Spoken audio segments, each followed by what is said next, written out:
The massive alien ships appeared above Earth without warning. One moment the skies were clear and blue. The next moment they were filled with dark metal monsters that blocked out the sun. There were so many ships that people in cities around. The world looked up and saw only shadows. Admiral Vextar stood on the bridge of his flagship, looking down at the small blue planet below. His reptilian face showed no emotion as he watched the tiny human ships scramble like insects. The humans had barely 300 vessels to defend their world. His fleet had over 2,000 warships, each one powerful enough to destroy entire continents. "Pathetic creatures," he said to his second-in-command. "Look how they panic. This will be easier than conquering the Deltari system." On Earth, President Jake Morrison sat in the emergency meeting room, deep beneath the White House. The faces around the long table were pale with fear. General Parker was explaining the impossible situation they faced.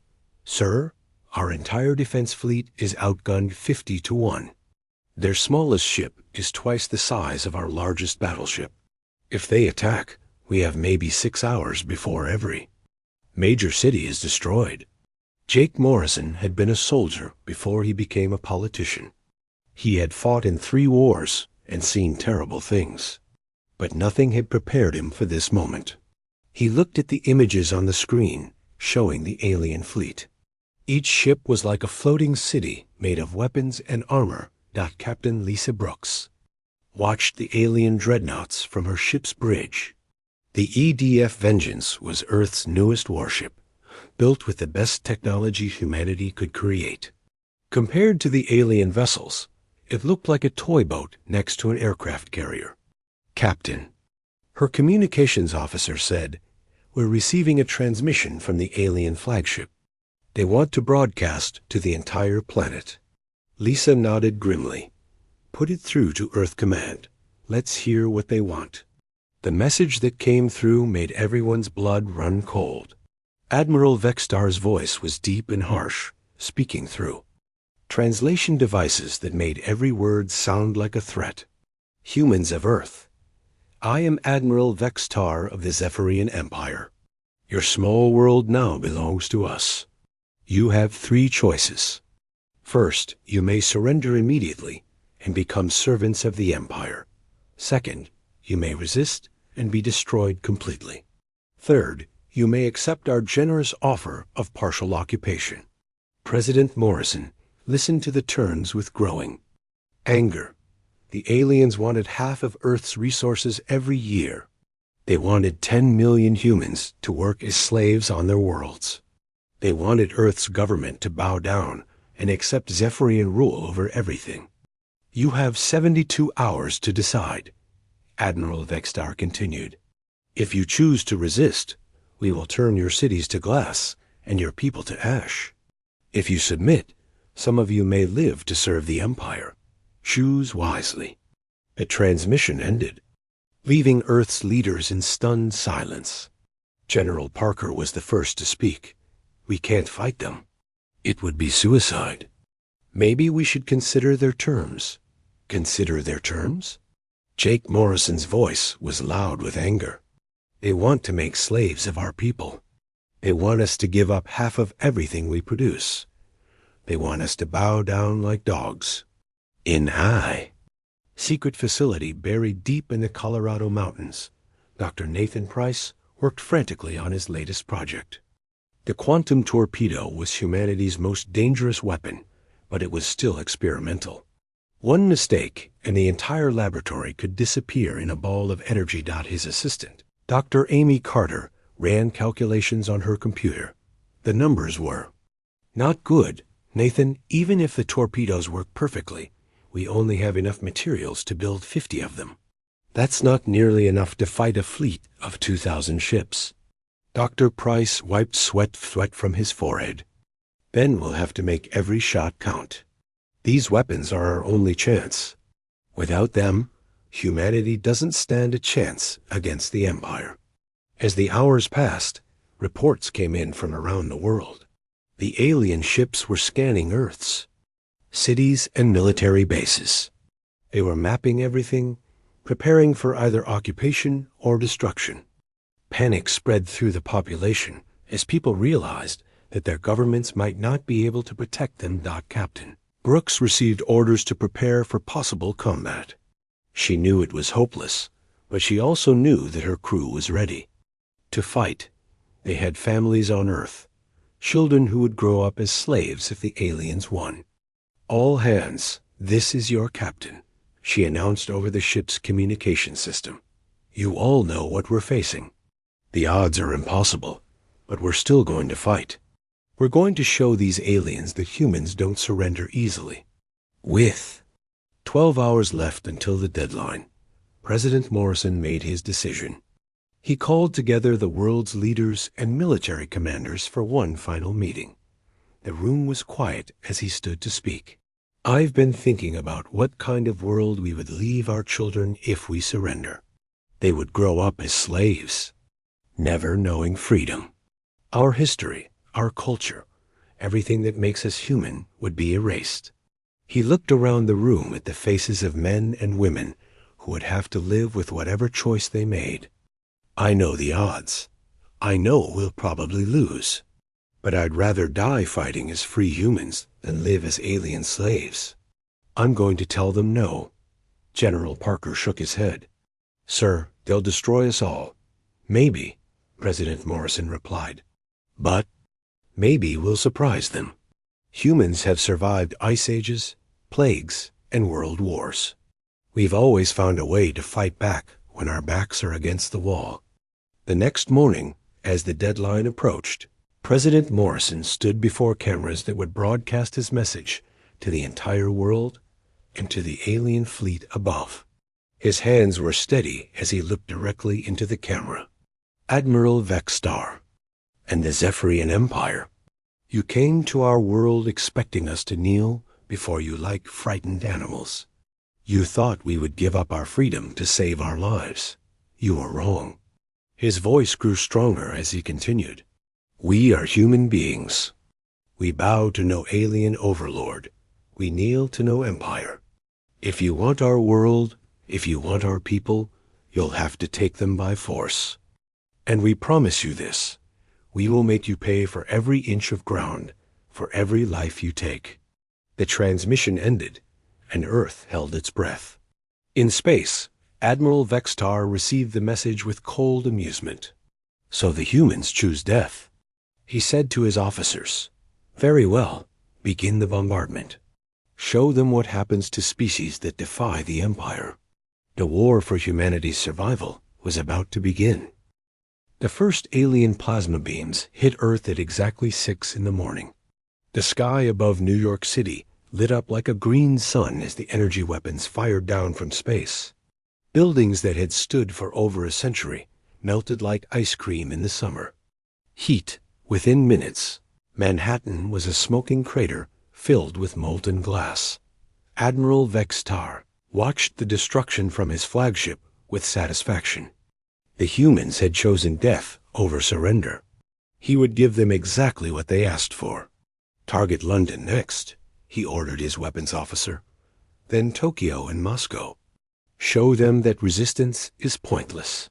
Captain Lisa Brooks saw the destruction of New York on her ship's screens. Her hands tightened on the arms of her command chair as she watched millions of people die in seconds. The alien fleet was still in high orbit, too far away for Earth's weapons to reach them effectively. "Captain, we have orders from Earth Command," her communications officer reported. "All ships are to attack immediately. No retreat, no surrender." Lisa knew it was suicide, but she also knew they had no choice. If they didn't fight now, there would be nothing left to fight for later. "All ships, this is Captain Brooks. We're going in. Stay close to the asteroid fields and use every piece of cover you can find. Make them work for every kill." The EDF Vengeance led 30 other ships toward the alien fleet. They were badly outnumbered, but they had one advantage. They knew this solar system better than the aliens did. Every asteroid, every debris field, every space station could be used as cover. On Earth, Colonel Ryan Davis crouched in the ruins of what used to be downtown Los Angeles. The alien ground forces had landed 2 hours ago in massive drop pods that crashed through buildings like meteors. Now the streets were filled with 8-foot-tall warriors in powered armor. "Sir, we count at least 5,000 enemy troops in our sector alone," Sergeant Kelly reported. "They're setting up some kind of processing center in the old sports stadium." Ryan looked through his binoculars at the alien soldiers. They moved like machines, efficient and deadly. But they also moved like conquerors who expected no real resistance. That was a mistake he planned to use against them. Pass the word to all units. Hit and run tactics only.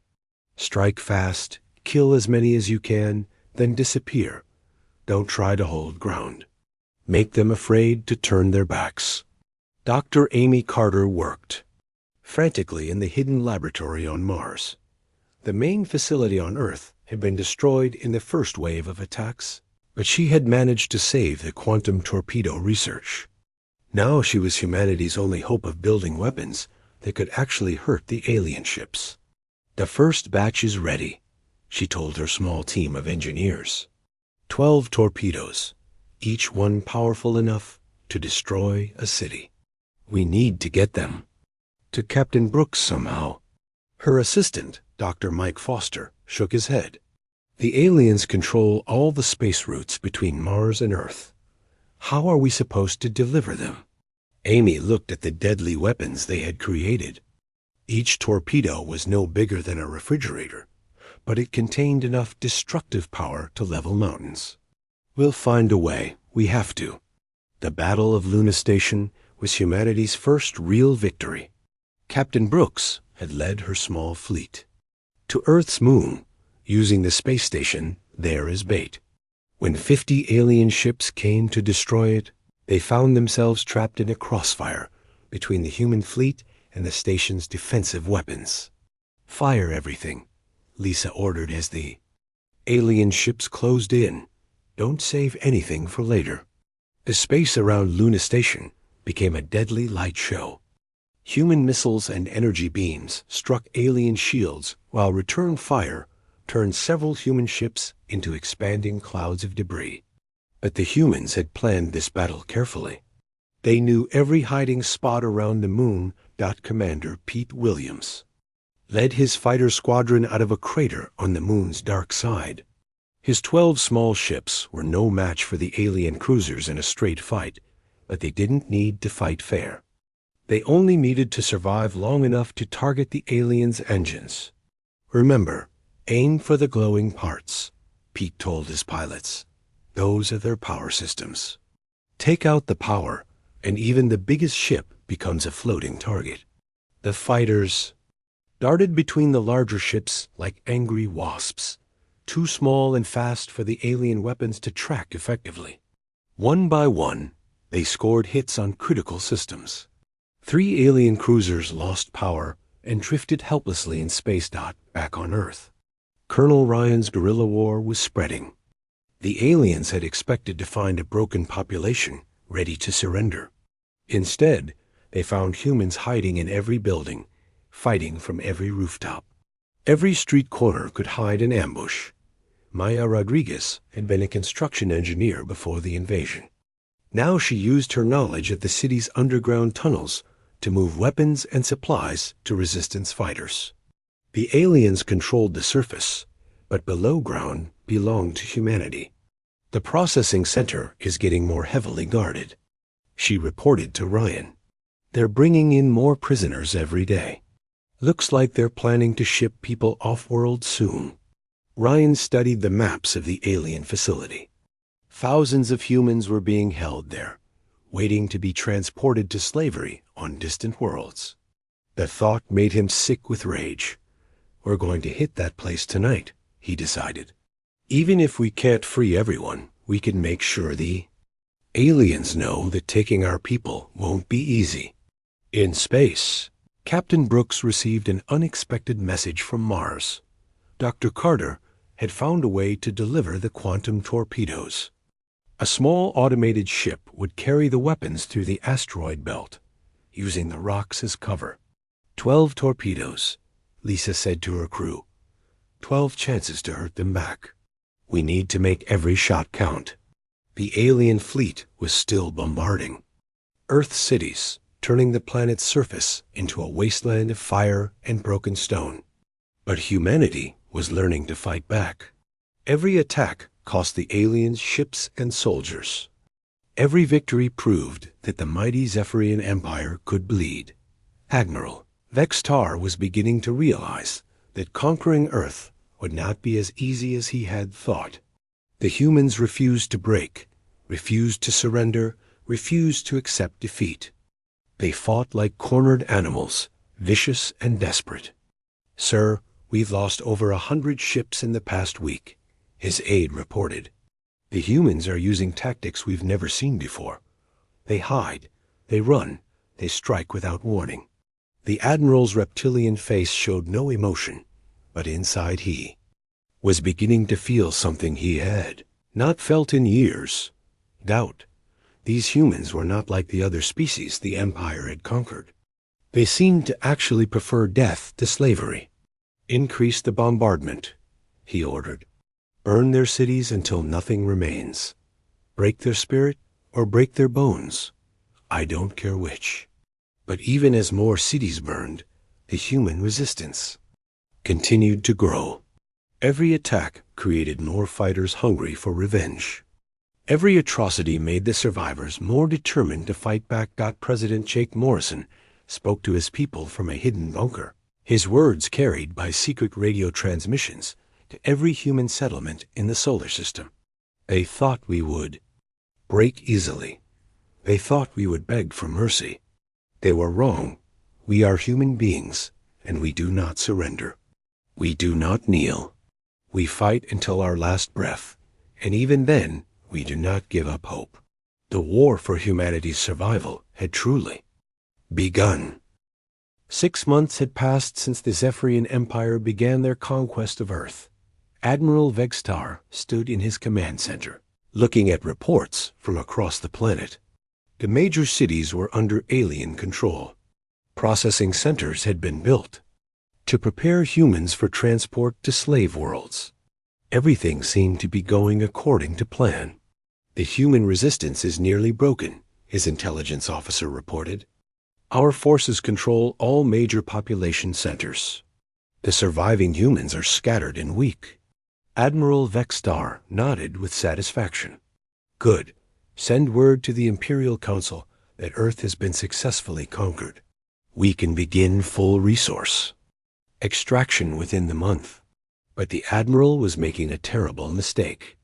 He was judging humanity by the standards of other species the Empire had conquered. Those other races had given up hope after losing their cities and governments. Humans were different. Losing their cities had only made them angrier. Captain Lisa Brooks had spent the last 6 months turning civilian ships into weapons of war. Her fleet now included cargo haulers fitted with missile launchers, passenger ships converted to carry fighters, and mining vessels loaded with explosives. They hid in the asteroid belt between Mars and Jupiter, striking at alien supply convoys whenever possible. "Target approaching from the Jupiter route," her radar officer announced. "Looks like a supply ship with 2 escort cruisers." Lisa smiled. Grimly, the aliens were getting predictable. They used the same routes, the same formations, the same tactics. They had not learned that humans were very good at adapting to new situations. Signal of a fleet. Attack pattern Delta. Use the asteroids for cover and hit them from 3 directions at once. Commander Pete Williams led his expanded fighter wing out from behind a massive asteroid. His pilots were no longer military officers flying by the book. They were survivors who had learned to fight dirty. Every trick, every desperate tactic, every weapon they could think of was fair game. The alien convoy never saw the attack coming.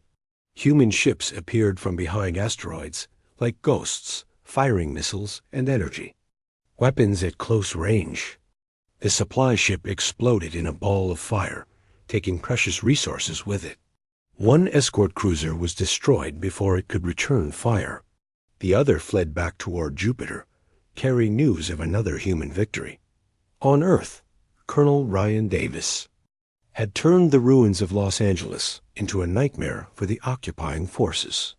The aliens controlled the major buildings and main streets, but everything else belonged to the Resistance. Humans moved through sewers, subway tunnels, and abandoned buildings like shadows. They're moving another group of prisoners to the spaceport, Maya Rodriguez reported.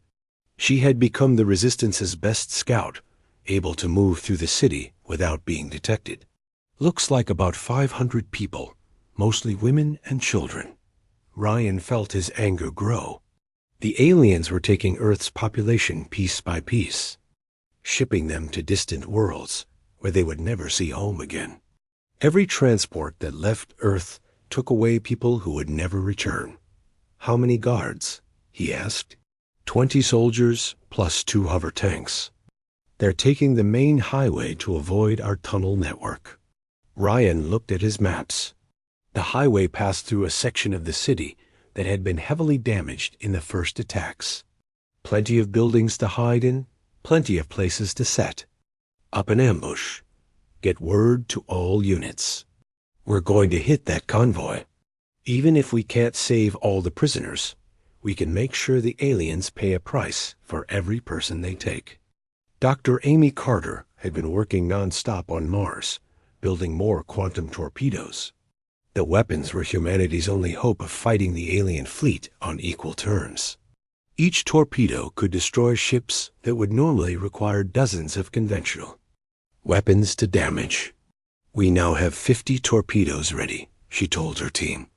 A problem is getting them to where they can do some good. The aliens are watching all the space routes between Mars and Earth. Her assistant, Dr. Mike Foster, had an idea. What if we don't try to deliver them to Captain Brooks? What if we use them right here? Amy looked at him with confusion. How can we use them here? There are no alien ships near Mars. Mike pointed to his computer screen, which showed the positions of ships throughout the solar system. The aliens have established a supply depot on one of Jupiter's moons. It's heavily defended, but if we could destroy it, we would cut off supplies to their Earth invasion force. Amy studied the tactical display. The alien depot was protected by over 100 warships. A direct attack would be suicide. But if they could get close enough to use the quantum torpedoes, they might be able to destroy the entire facility. It's crazy, she said, but it might work. Back on Earth, Colonel Ryan's ambush was about to begin. His fighters had positioned themselves in the ruins of office buildings along the highway. They had rocket launchers, sniper rifles, and improvised explosives. Most importantly, they had the desperate courage of people fighting for their families. The alien convoy approached. Slowly, the guards scanning for threats. They had learned to be careful in human cities. Too many of their patrols had disappeared without a trace. Wait for my signal, Ryan whispered into his radio. Let them get into the killing zone. The convoy entered the narrow section of highway, where buildings rose on both sides. The alien soldiers were alert, but they were looking for the wrong kind of threat. They expected human fighters to attack from the ground level. They did not expect the Resistance to drop explosives from the rooftops above. Now, Ryan shouted. The ambush began with a coordinated attack from above. Improvised bombs fell from broken windows, exploding against the alien vehicles. The hover tanks were tough, but their armor was designed to stop projectiles from the front and sides, not from directly above. Human fighters opened fire from dozens of hiding places. Rocket launchers destroyed one hover tank, while sniper rifles picked off alien soldiers who tried to take cover. The convoy that had seemed so powerful minutes before was now a collection of burning wreckage. Maya Rodriguez led a team to free the prisoners. The humans who had been destined for slavery were weak and scared, but they were alive and free. Some of them picked up weapons from fallen alien soldiers and joined the fight. "This is just the beginning," Ryan told the rescued prisoners. "We're going to make the aliens regret ever coming to our world." In space, Captain Brooks received an encrypted message from Mars. Dr. Carter had a plan to strike at the alien supply depot on Jupiter's moon. It would require most of the human fleet and all of their quantum torpedoes, but it could change the course of the war. "It's a long shot," Lisa told her officers, "but it's the best chance we have to hurt them where it really counts. If we can cut off their supplies, their invasion force will start to weaken." Commander Pete Williams studied the tactical plans. "We'll be outnumbered 10-1. Most of us probably won't make it back." Lisa looked around the room at the faces of her crew. These were people who had already lost everything. Their homes were destroyed. Their families were dead or enslaved. They had nothing left to lose except their lives, and they were willing to risk those for a chance at victory. "Anyone who wants to volunteer for this mission, step forward," she said. Every person in the room stepped forward without hesitation. Admiral Vextar received reports of the convoy attack with growing irritation. The humans were supposed to be defeated, but they kept fighting. Every day brought news of more attacks, more losses, more problems. "Sir, we're also receiving reports of increased human fleet activity near Jupiter," his aide reported. "Our supply convoys are being attacked more frequently." The Admiral's reptilian eyes narrowed. "Increase the guard on our supply routes and prepare to bombard more human cities. If they will not learn to submit, we will teach them through pain." But deep inside, Admiral Vextar was beginning to realize that this war was not going as planned. The humans were not breaking. They were learning, adapting, and growing stronger. For the first time in his long military career, he wondered if the mighty Zephyrian Empire might have bitten off more than it could chew. The turning tide was about to become a flood. Captain Lisa Brooks stood on the bridge of her flagship, the EDF Retribution, watching the massive alien supply depot grow larger on her screens. The facility orbited one of Jupiter's moons, protected by over 300 Zephyrian warships. It was the heart of the alien invasion, the place where weapons, supplies, and reinforcements were stored before being sent to Earth. "All ships report ready for attack," her communications officer announced. "Quantum torpedoes are armed and targeted." Lisa looked at the 50 torpedo tubes mounted on her ship's hull. Each weapon contained enough destructive power to vaporize a city block. Dr. Amy Carter had worked miracles to build so many in such a short time. Now they would find out if her sacrifice had been worth it. Signal the fleet. Begin the attack. Show them what happens when you mess with humanity. The human fleet emerged from behind Jupiter's shadow like avenging angels. 200 ships, most of them converted civilian vessels, raced toward the alien depot at maximum speed. They were badly outnumbered, but they had surprise on their side. Admiral Vextar was in his private quarters when the attack began. The first he knew of it was when his aide burst through the door, panic written across his reptilian features. "Sir, we're under attack. Human ships are approaching the supply depot." They appeared from nowhere. Vextar rushed to his command center, where chaos reigned. His officers were shouting orders, while alarm sirens wailed throughout the ship. On the main screen, he could see the human fleet racing toward his most important facility. "How many ships?" he demanded. "At least 200, sir. They're using some kind of new weapon. Our shields are not stopping them." The first quantum torpedo hit an alien cruiser amidships. The explosion was unlike anything anyone had ever seen. A miniature sun bloomed in space, consuming the entire ship in seconds. The alien vessel simply vanished, leaving only expanding energy and debris. What in the void was that? Vextar whispered. Commander Pete Williams led his fighter squadrons. through the chaos of the space battle. His pilots had learned to use the massive explosions as cover, darting between the fireballs to attack alien ships from unexpected angles. "Stay close to the big ships," he told his pilots over the radio. "Use the quantum explosions to mask our approach. Hit their engines and run." The alien fleet tried to form defensive formations, but the human attack was too fast and too violent. Every few seconds, another quantum torpedo found its target, creating another artificial sun. The aliens had never faced weapons like these before. On Earth, Colonel Ryan Davis received word that the space battle had begun. This was the signal he had been waiting for. All across the planet, human resistance cells prepared to strike at the same time. "All units, this is Base Command," he broadcast on the secret radio network. "Operation Payback is now active.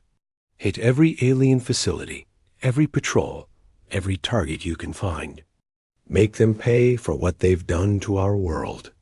Maya Rodriguez led her team toward the main alien processing center in Los Angeles. The facility was heavily guarded, but most of the alien troops were confused by reports of the space battle. They had never faced a coordinated attack on multiple fronts before. "Remember, our job is to free the prisoners and destroy the facility," she told her fighters. "Don't try to hold ground. Hit hard and get out." The processing center erupted in explosions as the human attack began. Rocket launchers destroyed the main gates, while sniper teams picked off alien guards. The thousands of humans being held for transport to slave worlds suddenly found their cells opening as resistance fighters cut through the alien security systems. "Run!" Maya shouted to the freed prisoners. "Get to the tunnels and don't look back." In space, the Battle of Jupiter's Gate had become a slaughter. The quantum torpedoes tore through alien defenses like they were made of paper. Ships that had seemed invincible were reduced to expanding clouds of gas and metal. Captain Brooks watched as her weapons destroyed target after target. The alien supply depot was burning, its massive storage tanks exploding in chain reactions that lit up the darkness of space. "Captain, we're receiving surrender signals from several alien ships," her communications officer reported. Lisa felt no mercy for the aliens who had tried to enslave her species. "Ignore them. Keep firing until nothing is left." Admiral Vex Tar watched his fleet die. In 4 hours of fighting, the humans had destroyed over half of his ships. The supply depot that had taken months to build was now a field of debris and burning wreckage. "Sir, we must retreat," his aide pleaded. "If we stay, they'll destroy us all." Vexstar looked at the tactical display. The humans were not fighting like any enemy he had ever faced. They were not trying to capture territory or take prisoners. They were fighting to exterminate every alien ship in the system. "Order all remaining ships to retreat to the outer system," he commanded, "and send a message to the Imperial Council. Tell them that humanity must be destroyed completely. They are not like the others. They are too dangerous to be allowed to live." On Earth, the planet-wide uprising was succeeding beyond anyone's hopes. Alien garrisons that had seemed secure were being overrun by human fighters who appeared from sewers, buildings, and hidden bunkers. The aliens had controlled the surface, but they had never really controlled the people. Tony Clark, a former medic who had become a resistance fighter, watched alien dropships fleeing from the ruins of Chicago. The occupying forces were retreating, abandoning their positions as reports of the space battle reached them. "They're running," he told his squad. "The mighty Zephyrian Empire is running from us." Dr. Amy Carter monitored the battle from her laboratory on Mars. Her quantum torpedoes were performing even better than she had hoped. Each weapon was destroying targets that would have required dozens of conventional missiles to damage. The supply depot is completely destroyed," she reported to her team. "Without those supplies, the alien invasion force will start to weaken within weeks." But Amy knew that this victory was only the beginning. The aliens would not give up easily. They would send more fleets, more soldiers, more weapons. Humanity had won a battle, but the war was far from over. Commander Pete Williams survived the space battle, but barely. His fighter had taken multiple hits, and he was flying on emergency power. Around him, the wreckage of the alien fleet drifted in Jupiter's gravity well. "All human ships, this is Williams," he broadcast. "We did it. We actually did it." The alien. Supply depot is gone, and most of their fleet is destroyed. The cheers that came over the radio were the sweetest sound he had ever heard. For the first time since the invasion began, humanity had struck a real blow against their enemies. Admiral Vexstar, as retreating fleet, limped toward the edge of the solar system. His flagship was damaged, his supply lines were cut, and his invasion force was scattered and demoralized. The humans had turned what should have been easy conquest into a nightmare. "Prepare a full report for the Emperor," he ordered. "Tell him that if he wants to conquer humanity, he'll need to send the entire Imperial Navy. These creatures are more dangerous than we thought." As the alien ships fled, Captain Brooks surveyed the battlefield. The space around Jupiter was filled with the wreckage of alien vessels. The quantum torpedoes had worked perfectly, giving humanity its first real victory against the Empire. "Signal all ships," she ordered. "Set course for Earth. It's time to take our planet back." The tide of war had turned. Humanity was no longer just surviving. They were winning, and they were just getting started. Emperor Zarthak of the Zephyrian Empire sat on his throne, reading Admiral Vexstar's report with growing rage. His greatest fleet had been destroyed by the humans. The supply depot that fed his invasion force was gone. Thousands of his best ships were now floating debris around Jupiter. "Impossible," he hissed to his council. "How can one small planet defeat the might of 17 star systems?" His war minister, General Kexron, bowed low. "Your Majesty, the humans possess weapons we have never encountered. Our intelligence was wrong about their capabilities." The Emperor's claws scraped against the metal of his throne. "Then we will send everything. Every ship, every soldier, every weapon in the Empire. I will not allow a race of primitives to humiliate us." Within days, the largest fleet in Zephyrian history began gathering at the edge of human space. 4,000 warships, including the Emperor's personal dreadnought, prepared to end humanity once and for all. But the humans had not been sitting idle. Dr. Amy Carter had spent the year since the Jupiter battle turning the entire solar system into the galaxy's largest weapon. Every asteroid, every moon, every space station now carried quantum torpedoes. "The entire asteroid belt is armed," she reported to President Jake Morrison from her new laboratory on Ceres. "We have quantum mines throughout the outer system. If the aliens want to reach Earth, they'll have to go through the biggest minefield in history." President Morrison looked at the tactical displays showing humanity's preparations. Earth itself was now protected by massive orbital defense platforms, each one carrying enough firepower to destroy a small fleet. The moon had been turned into a fortress. Even Mars bristled with weapons. "How many torpedoes do we have in total?" he asked. "Over 10,000, Amy replied.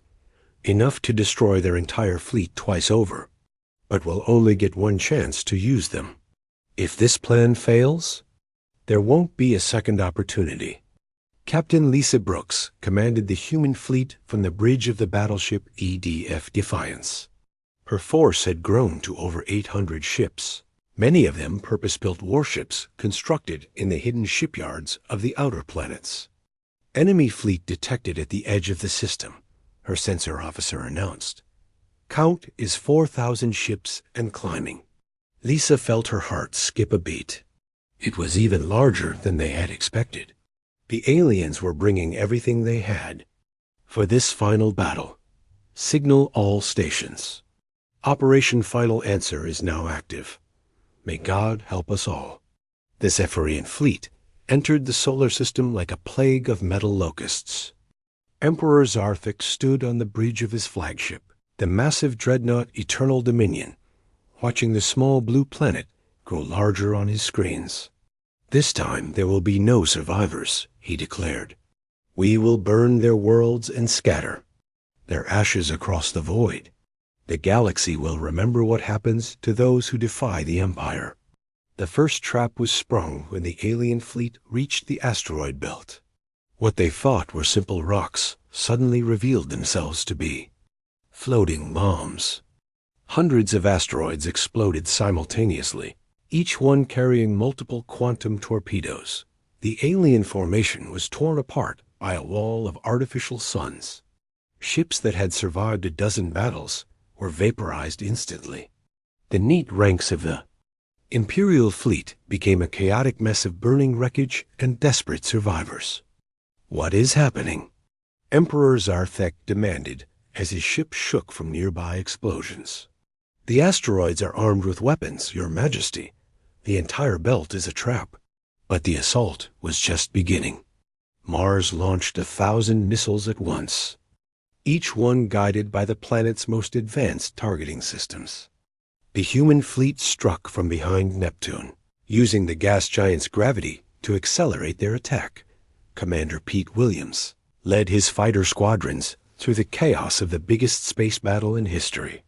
The space around Mars was filled with explosions as quantum torpedoes found their targets.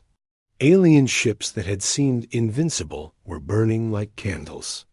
This is for Earth, he shouted over the radio as his fighters dove toward the alien flagship. This is for every human they killed. On Earth, Colonel Ryan Davis watched the battle from the Orbital Defense Center. His resistance fighters had been transformed into the planet's home guard, ready to repel any aliens who made it through the space battle. Sir, alien dropships are attempting to land in Sector 7. Maya Rodriguez reported. She now commanded her own unit of fighters, veterans of 100 battles against the occupying forces. Let them come, Ryan replied grimly. We've been preparing for this moment for 2 years. Show them what Earth looks like when humans are ready for war. The aliens who reached Earth's surface found a very different world than the one they had invaded. Every city was a fortress. Every civilian was armed and trained. Every street was a potential killing ground designed by people who had learned to fight dirty. The battle lasted 3 days. By the end, the space around Earth was filled with the wreckage of the mightiest fleet the galaxy had ever seen. Emperor Zarthik's flagship drifted powerless. Its engines destroyed by quantum fire. Captain Brooks received the Emperor's surrender transmission with cold satisfaction. Your Majesty, she said into the communication channel, humanity accepts your surrender, but we have terms. The Emperor's voice was filled with defeated rage. What terms? You will order all Zephyrian forces to withdraw from human space immediately. You will provide the locations of every human taken as a slave, and you will never return to this system again. And if I refuse? Lisa looked at the quantum torpedo launchers still aimed at the alien flagship. Then you can join the rest of your fleet in whatever afterlife reptiles believe in. But humanity was not finished. Captain Brooks led the human fleet on a campaign of retribution that would echo through the galaxy for centuries. One by one, the 17 star systems of the Zephyrian Empire fell to human weapons. Dr. Amy Carter's quantum torpedoes turned proud alien worlds into fields of radioactive glass. The empire that had demanded humanity kneel was reduced to scattered refugees fleeing to the galaxy's edge. Commander Pete Williams flew his fighters over the ruins of the Zephyrian capital world. The great cities that had stood for thousands of years were now smoking craters. The palace where emperors had ruled 17 systems was a pile of melted stone. Target destroyed, he reported to the fleet. The Zephyrian Empire is finished. Tony Clark, now a general in the human space marines, stood on the bridge of a captured alien dreadnought. His troops had learned to use the Empire's own weapons against them. Every world that had supported the invasion of Earth paid the price. "Sir, we're receiving surrender transmissions from the outer colonies," his aide reported. "They're begging us to spare their civilians." Tony thought about the millions of humans who had died in the invasion. He thought about the cities that had been turned to glass, the families torn apart, the children who would never see their parents again. "Tell them the same thing they told us," he said quietly. "Kneel or burn." The war ended not with negotiation or treaty, but with the complete destruction of everything the Zephyrian Empire had built. Their fleets were scrap metal. Their worlds were graveyards. Their empire was a memory. President Jake Morrison stood in the ruins of what had once been the Zephyrian Senate building. In his hands, he held a simple metal plaque that would be placed among the rubble. The inscription was short but clear. Here stood those who thought humanity would kneel. They learned too late that some species prefer to fight.